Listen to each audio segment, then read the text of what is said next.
Oh, you said this place provides place, money to the community. Yeah, this place provides a lot of support to the community.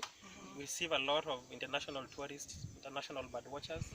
They come here specifically to see two species of birds.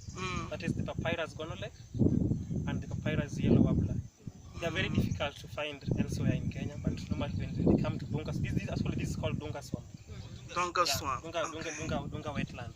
Dunga wetlands. So whenever they come here, they get those birds. They pay good money. Okay. So long time, those birds that normally that are found interior. So long time it was very difficult for them to access them. So once they walk through the boardwalk, they come here.